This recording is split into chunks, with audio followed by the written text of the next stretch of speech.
Rachel Morgan had lived in that quiet Vermont town for almost 20 years. The kind of place where everyone knew your car, your porch light, and your grocery store habits. She and her husband, Daniel, had built a comfortable life together, predictable, steady, and maybe a little too calm. Theirs wasn't a marriage full of fireworks, but one that ran on shared routines and silent understanding. Daniel was practical, reliable, and often away for work. Rachel had learned to live with the distance even when it left the house echoing with stillness. It was early November when the story began, the trees bare, the evenings sharp with wind. Daniel had mentioned a few days earlier that his nephew, Evan, would be visiting for the weekend. Evan was in his late 20s, recently moved to Boston for a job, and was passing through after a long drive north. Rachel hadn't seen him since his college days, back when he was just another lanky kid helping carry boxes at family gatherings. She remembered his bright eyes, his easy smile, the kind of warmth that filled a room. When Friday came, Daniel's plans suddenly changed. He got a call that he had to fly out that same night for an urgent meeting in Chicago. Rachel had protested softly, saying Evan was supposed to arrive within hours. Daniel just smiled, kissed her forehead, and said, "You'll take care of him like you always do. He's family." Then he left by the time Evan arrived. Night had fallen. His car headlights cut through the mist as he pulled into the driveway. When Rachel opened the door, she was struck for a moment by how much he had changed. The boyish charm had deepened into something quieter, more mature, thoughtful. His smile, however, was the same, warm and genuine. "Aunt Rachel," he greeted, wrapping her in a polite hug. "It's been forever." "It really has," she said, smiling. "Come in. You must be freezing." They settled into the living room, the fire crackling softly in the background. Conversation came easily about his new job, his small apartment in Boston, and how fast life seemed to move lately. Rachel listened with genuine interest, her loneliness quietly easing in the company of another voice. At one point, he glanced around the house and said, "I forgot how peaceful it is here. You and Uncle Dan really made a home out of this place." She nodded, looking into the flames. "It's quiet. Sometimes too quiet." He gave a small, knowing smile. "Yeah, city life's the opposite. Loud, crowded, but still lonely somehow." That remark hung in the air a moment longer than expected. Rachel noticed how his tone softened when he said it. Not complaining, just reflective. She understood that kind of loneliness. It was the kind that sat in the spaces between conversations, the kind that settled in even when life looked perfect from the outside. Dinner was simple: pasta, salad, and wine. The power flickered once during the meal as the wind howled outside, and they both laughed nervously. By the time the dishes were done, the storm had grown heavier. Rain lashed against the windows, the sound of thunder rolling through the hills. "You should stay in the guest room," Rachel said. "I don't think you're driving anywhere tonight." Evan nodded. "I wasn't planning to. Feels like a good night to stay inside." The two of them spent the next hour talking in the living room. The storm had knocked out the internet, so they were left with only candlelight and the faint sound of rain. Rachel found herself enjoying his company more than she expected. He was kind, attentive, and easy to talk to, the kind of person who made you feel heard. She couldn't remember the last time someone had looked at her with that kind of genuine attentiveness. As the night deepened, conversation turned more personal. He asked her about teaching, about how she and Daniel managed to keep things steady for so long. She smiled faintly, choosing her words carefully. "Marriage isn't a fairy tale," she said. "It's more like tending a garden. Some seasons, everything blooms. Some seasons, you're just keeping things alive." He nodded thoughtfully. "I guess that's true for most things in life." When she looked at him, she saw something quietly reflective in his eyes. Not pity, not judgment, just understanding. It made her heart tighten for reasons she didn't fully understand. Maybe it was the rain, the quiet, or the way the candlelight softened everything. Whatever it was, the space between them felt charged with unspoken meaning. Sensing the shift, Rachel stood, gathering the empty cups from the coffee table. "You must be tired," she said lightly. "Long drive, long day." Evan smiled, his voice gentle. "A little." But it's nice being here. I'd forgotten how comforting this house feels." That word comforting stayed with her as she walked to the kitchen. Comfort was something she hadn't felt in a long time. Later that night, Rachel checked the guest room, making sure it was warm. The storm outside had calmed, but left a deep stillness in its wake. When she turned to leave, she found Evan standing in the hallway, holding a small photo frame he had picked up from the table, an old picture of her and Daniel from years ago. Laughing on a beach. "You both look happy," he said quietly. Rachel glanced at the photo. "We were, still are, in our way."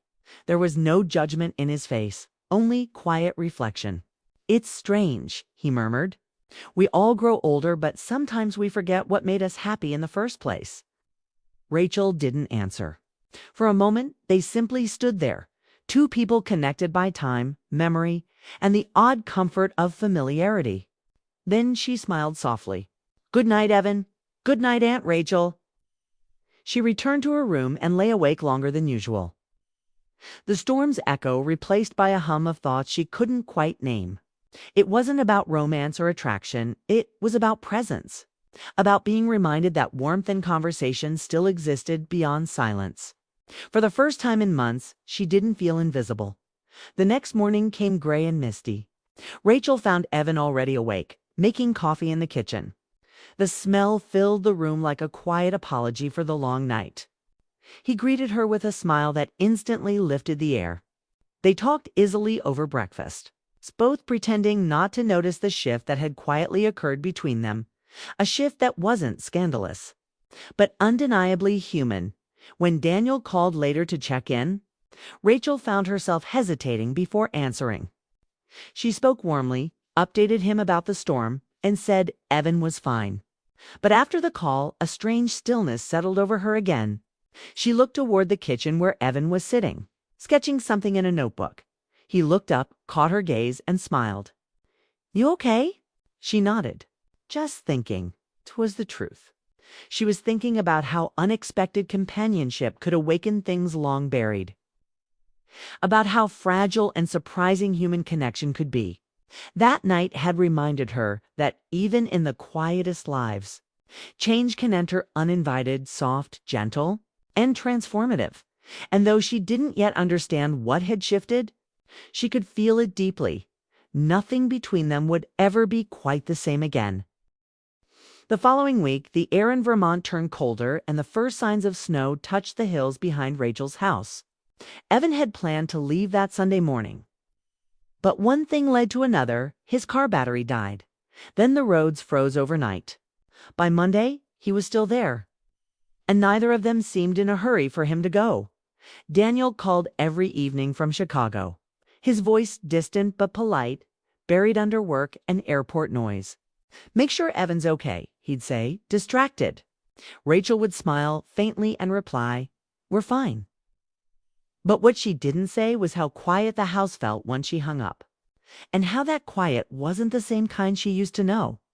That Monday morning, Rachel and Evan shared breakfast by the window. The world outside looked soft and white, the sky low and heavy. Evan had made pancakes, uneven, a little burnt, but made with effort. She laughed when she saw them. "You're braver than I thought," she teased. He grinned. Desperate times call for brave cooking. It felt easy again, natural. Yet beneath the laughter, something new had formed, an awareness neither wanted to admit. It wasn't attraction in the loud or reckless sense. It was subtler, a quiet recognition that they had crossed from polite familiarity into something more personal. As the day stretched on, they stayed indoors, watching old movies and talking about everything from childhood memories to dreams they'd never followed. Evan told her he once wanted to be a musician but chose accounting instead because it was safer. Rachel shared how she used to paint before life became full of routines. "Why'd you stop?" he asked gently. She smiled sadly. "Because sometimes when life starts moving too fast, you forget the parts of yourself that used to matter." He looked at her, not with pity but with understanding. Maybe it's not too late to start again. That sentence lingered in her mind long after he said it. By evening, Daniel called again. He mentioned he might have to extend his stay. Rachel felt something inside her sink, even though she knew it wasn't his fault. "Don't worry about us," she said, trying to sound cheerful. "Evan's been helping around the house." "That's good," Daniel replied. "He's a good kid." When the call ended, she stood by the window, watching snow fall silently against the glass. Evan appeared beside her, holding 2 mugs of tea. "You okay?" he asked quietly. She nodded, taking the cup. "It's just life. It feels like I'm watching it go by instead of living it." He didn't answer right away, but his presence was enough. That simple, wordless moment felt warmer than any conversation she'd had in months. That night, the storm returned harder than before. The wind howled against the walls, the lights flickered, and the power finally went out. Rachel sighed, lighting a candle. "Well, guess we're back to candlelight again." Evan laughed softly. Déjà vu. They sat near the fireplace, bundled in blankets, listening to the wind outside. The flames danced across the room, painting their faces with gold. They talked about the kind of small things that somehow meant more than big ones. How he missed his mother's cooking. How she missed laughter filling the house. Rachel realized how long it had been since she'd been this open with anyone. It wasn't romantic in a forbidden way. It was emotional in a deeply human way. They were 2 people from 2 different lives, quietly finding comfort where neither expected it. At one point, Evan looked into the fire and said, "You and Uncle Dan. You 2 seem so different. I mean, in how you see life." Rachel considered his words before replying. "We are. But when we married, I thought our differences would balance us out. Maybe they did for a while." He turned toward her, his expression soft. "Do you ever wish things had gone differently?" The question hit her unexpectedly. She didn't answer right away. "Sometimes," she whispered finally, "but wishing doesn't change the past."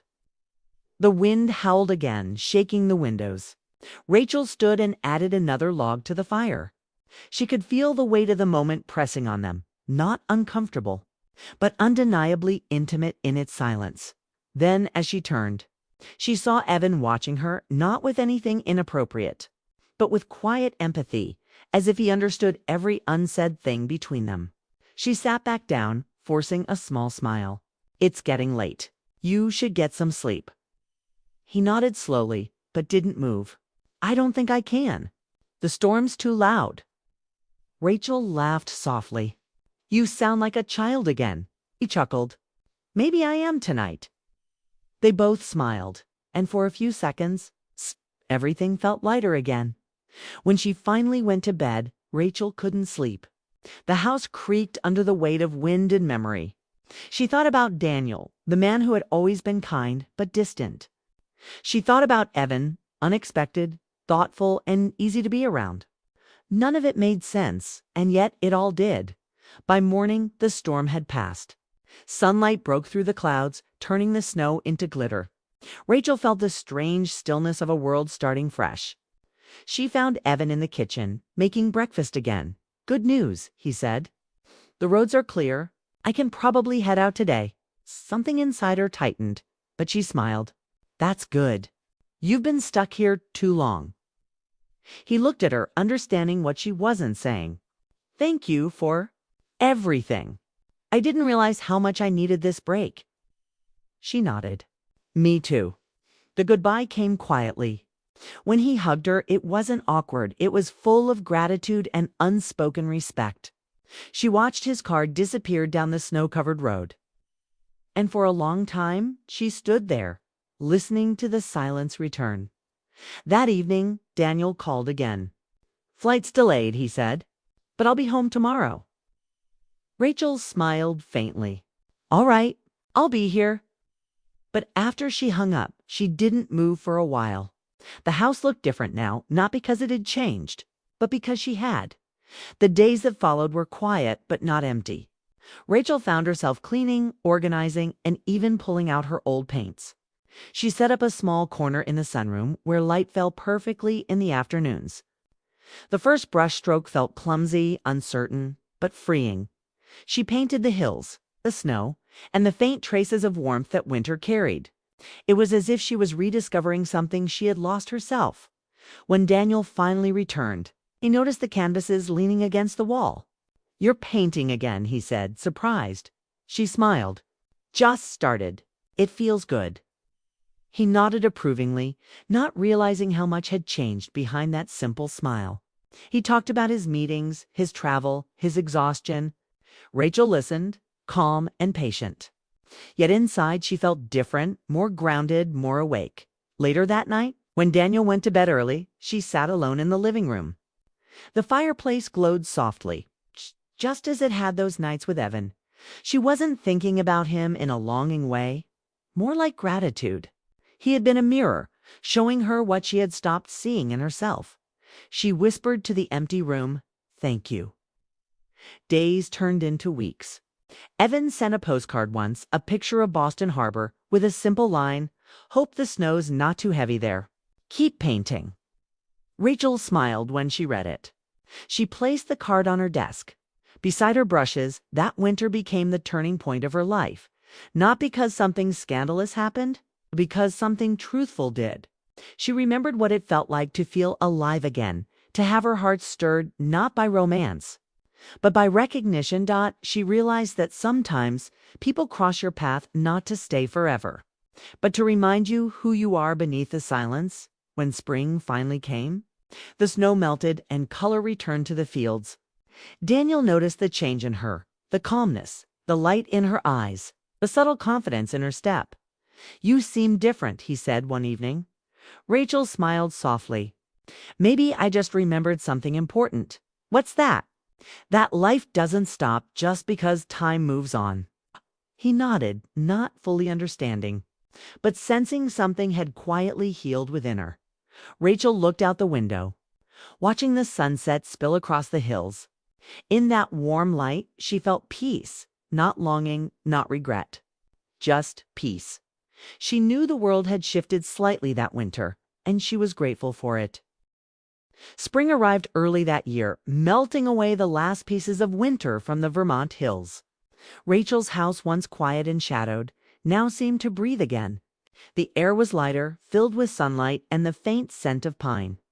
She had started keeping the windows open, letting the wind move through the rooms like new life finding its way back home. Daniel was back for good now. His work trip finally over. For the first few weeks, he seemed tired but content, relieved to be home. He noticed how Rachel smiled more, how she hummed while she cooked, how the house looked different, brighter somehow. "It feels like you redecorated," he joked one morning, sipping his coffee. She smiled. "I guess I just opened the curtains." What she didn't say was that something inside her had changed too quietly, but completely. That winter with Evan had not left her broken or guilty. It had left her awake.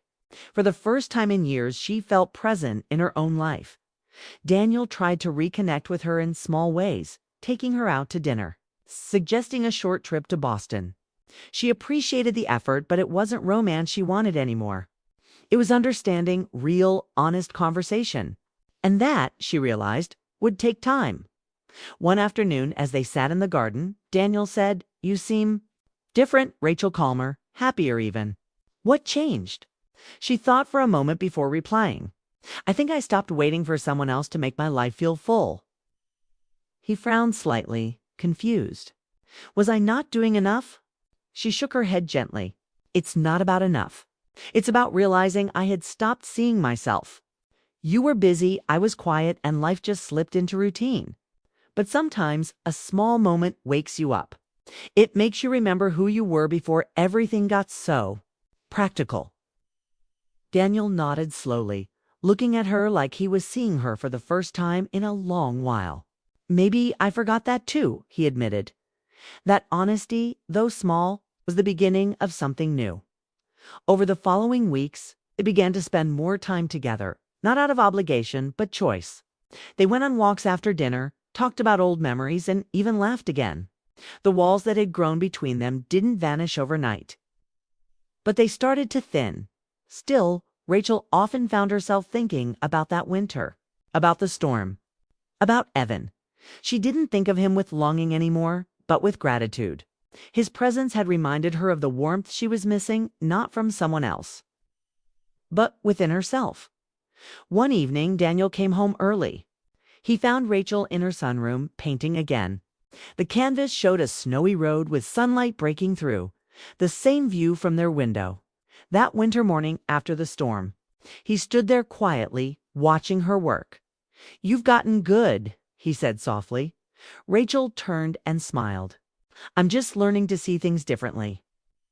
He stepped closer, studying the painting. "It's beautiful, peaceful." She nodded. "It's what I felt that morning." Everything was still, but it didn't feel empty. It felt like a beginning. Daniel looked at her, his voice quieter now. "I'm sorry if I ever made you feel unseen, Rachel." Her heart softened. "You didn't mean to. Life just got in the way." He reached out, resting his hand over hers. "Let's not let it happen again." That simple gesture carried more meaning than a dozen apologies. For the first time in years, she believed him. A few days later, an envelope arrived in the mail. The handwriting was familiar, Evans. Inside was a short letter and a small photograph of the Boston harbor at sunset. The letter read, "Rachel, I hope you're painting. Thank you for being kind to me when I needed it. That winter changed me. It made me see that people can cross paths for a reason, even if they're not meant to stay. I hope you're happy. You deserve that." Rachel read the letter twice, feeling a wave of quiet emotion. She placed it back in the envelope and tucked it between the pages of her sketchbook. There was nothing romantic left in her thoughts, only warmth and closure. That night, she told Daniel about the letter. He listened without judgment. "He seems like a good kid," he said. "He is," Rachel replied. "He just reminded me what it feels like to be alive again." Daniel smiled faintly. Maybe we both needed that reminder.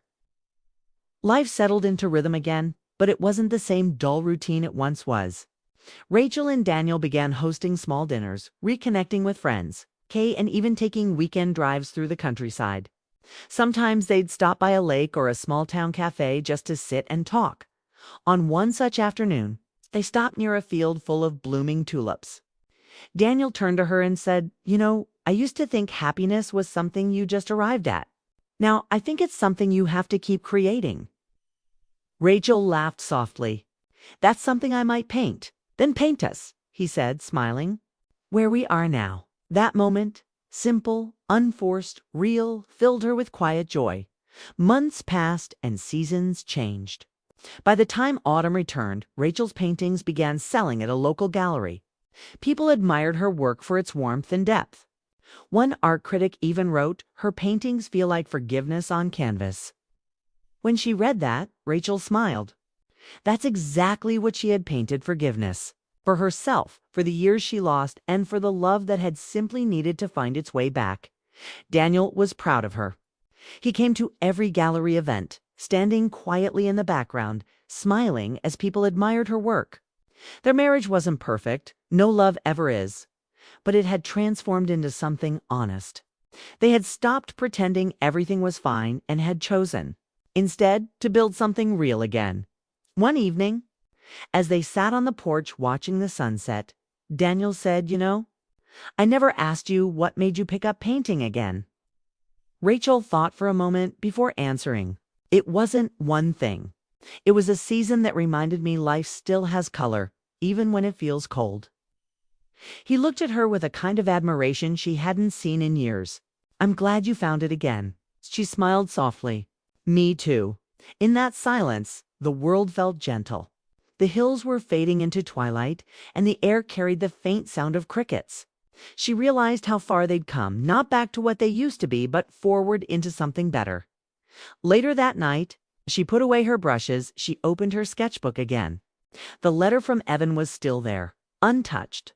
She smiled as she read the last line once more. "You deserve to be happy." She whispered, almost to herself, "I am." The next morning, she mailed a small postcard back, a picture of her latest painting. Titled "After the Storm," she didn't write much. Just a few words. "Thank you for reminding me." Life moved on, as it always does.